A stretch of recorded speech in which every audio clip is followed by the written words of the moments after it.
Good morning. Today is April 22nd.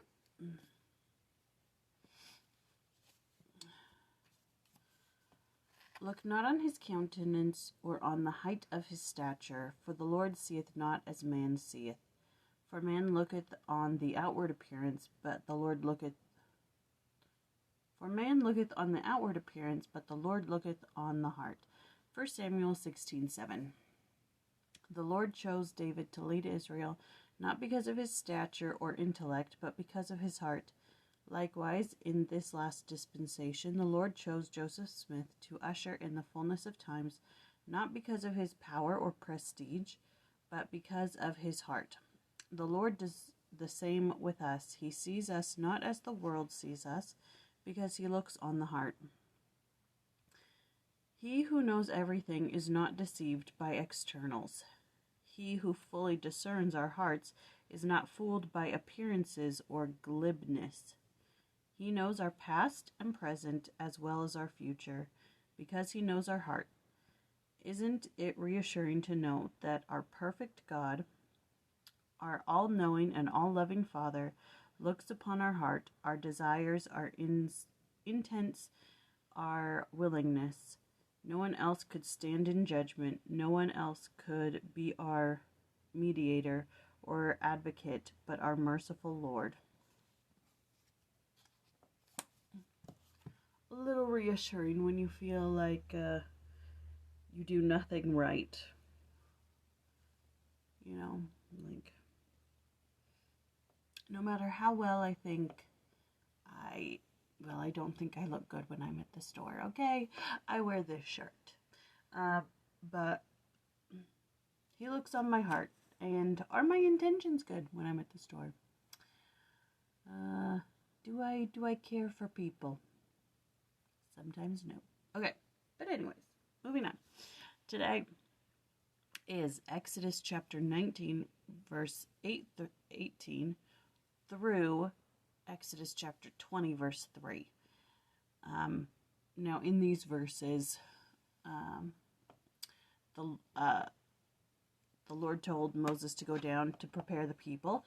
Then the mount was trembling and smoking, and big noises happening. And then a trump sounded loud and long, louder and louder.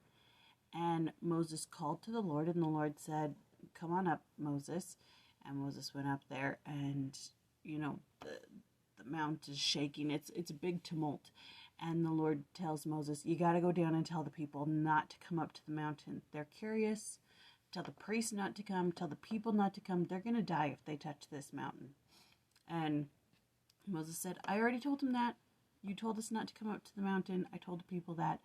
And the Lord says, "Moses, go down. Tell them not to come. They're curious. They're getting closer and closer. Tell them not to come. And then come back up, and you can bring Aaron." And so then the Lord begins the Ten Commandments. In chapter 20, in verse 3, we end with, "Thou shalt have no other gods before me."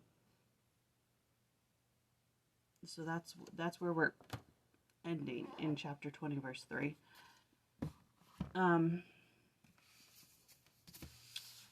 So an interesting thing with that, there's nothing here in the side-by-side, but in my plan of salvation, let me just pull that out. Okay. What is this? Experience mortality? No, that's not the one.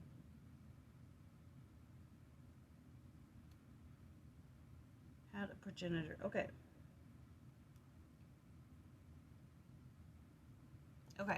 So, in my plan of salvation book, under the heading "God Had a Progenitor," Orson Pratt taught the very same doctrine of, in Abraham it says, Paul says, "Who is his father?" taught the same doctrine. He said, "We are begotten by our Father in heaven. The person of our Father in heaven was begotten on a previous heavenly world by his Father, and again he was begotten by a still more ancient Father, and so on, from generation to generation, from one heavenly world to another, still more ancient." After pondering the question of how many gods there are, President Brigham Young said, "I do not know, but there never was a time when there were not gods and worlds, and when men were not passing through the same ordeals that we are now passing through. This course has been from all eternity, and it is and will be to all eternity." And then I think it's Bruce R. McConkie. So, I'm getting to a point here, I promise.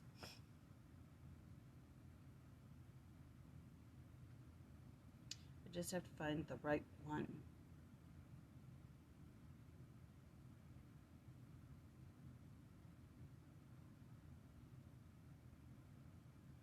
Where is it?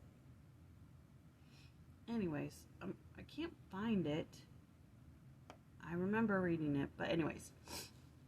So we've established here that there are countless number of gods. One right after the other is doing the same thing that we are doing here. But they say, he quotes somebody in the book, or was it in my... I'm pretty sure it was in the book, I just couldn't find it, that it says that we are beholden to this one. It says, "I am the Lord thy God, thou shalt have no other gods before me." And though we may learn that there are fathers and fathers and fathers and fathers and fathers back millennia, eons, beyond a time we can't even comprehend, we are beholden to this one God who created, who formed us, who gave us this mortal experience to progress. I wish I could have found it because they say it better than me, but I couldn't find it.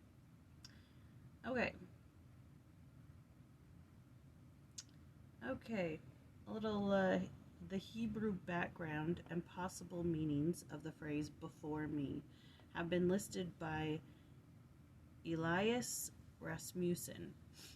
The phrase "before me" in the familiar tradition, "thou shalt have no other gods before me," is not from the commonly used Hebrew phrase "lefanai,"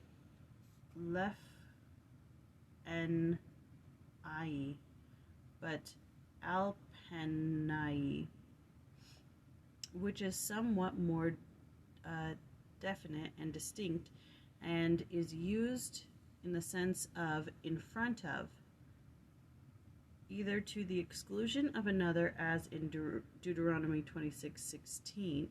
Wow, I'm bad at numbers. Or in preference, in addition to, as in Job 16:14. Calamity upon calamity. It means "in front of" in a dozen other places in the Old Testament, but whereas this prepositional phrase can be used to mean any of the several things, the context is clear as explained above. The worshiper of the Lord is not to make or to adopt any other object to worship. Many people who feel they are religious might still be guilty of worshiping other gods, as explained by Spencer W. Kimball. Yet today we worship the gods of wood and stone and metal. Not always are they in the form of a golden calf, but equally real as objects of protection and worship.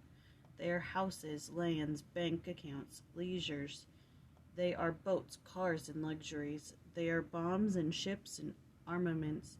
We bow down to the god of mammon, the god of luxuries, the god of dissipation.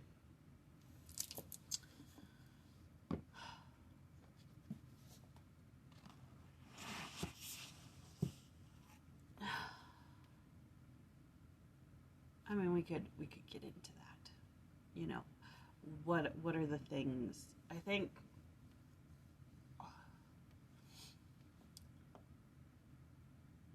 what are the things that we worship? What is my God if God is not my God? What do I put my faith? What do I put my trust in? You know, um, Malia had an epiphany like this not too long ago, where she's like, "You find strength in the Lord, not your 5-year supply," type thing. Um,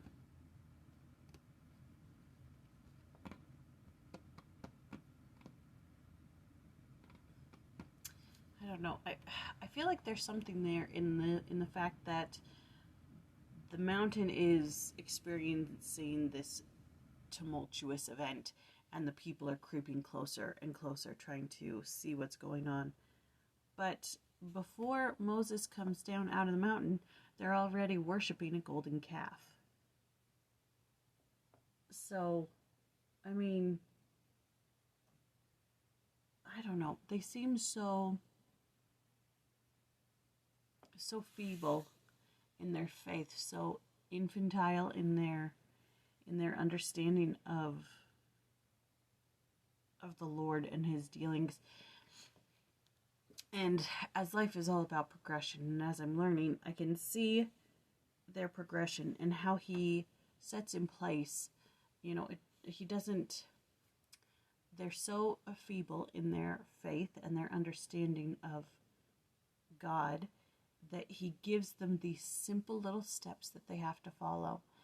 And they follow it and become his people, and sometimes they're righteous and sometimes they're not. And it's so who we are. We're so feeble in our faith at the beginning, and then he gives us these little things to test us, to strengthen us, and sometimes we're righteous and sometimes we're not in our personal lives, not as a church or as a people.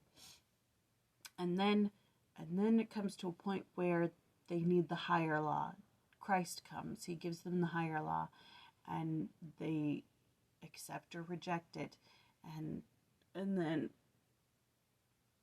for thousands of years, they're on this course of this feebleness of interpretation of the gospel, of how to form it and mold it into their bubble of comfortableness. I don't know all the things, but like, is it the Nicene Creed where they decide that the Godhead is one? I can't remember. These group of priests who get together and they decide, oh, well, you know what? It's easier if people believe this, or, translating of the Bible. The people are like, well, you know what?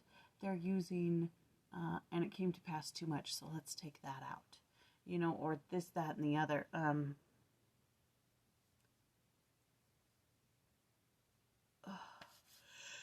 It's just, it's interesting how, like, you look at the children of Israel, and you're like, why can't you just do this? Why can't you just develop your own faith? Why can't you just be strong? Why can't you just not fall away? Why can't you just have faith? But then you internalize it, and you're like, why can't I just be strong? Why can't I just have faith? And it's all this progression. You can see it in the scriptures. He gives them this progression where they can slowly build to this higher and holier place. And that's what happens with us. Each conference, they build us a little bit more and give us a little bit more instruction and tell us, you know what? Do a little bit more. Be a little bit stronger. Build your faith a little bit more. Build your foundation. Build your relationship with Christ. It's all this upward progression that we're working towards.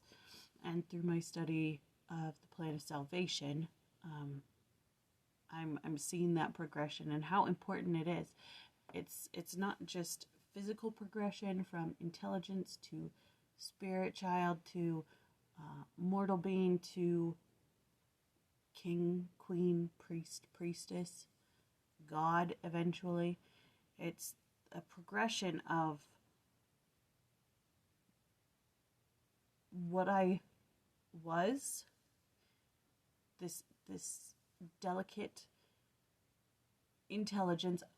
I don't know what it was, but I see it as this feeble thing, this thing that existed and cannot be destroyed, cannot, be created or ended. This thing that, was so, it just was. It just was. And now I'm this thing where I can grow and I can progress and I can become the best version of my eternal self that I can ever possibly be. And passing through mortality is part of that. Learning to be strong, to be faithful, keep the commandments, be as he was, because he passed through mortality as well, and to become as he is. He did it. I can do it. All right. I got to get ready for work. Enough babbling. The 22nd, yes? The true prayers of St. Gertrude and St. Mechtilde.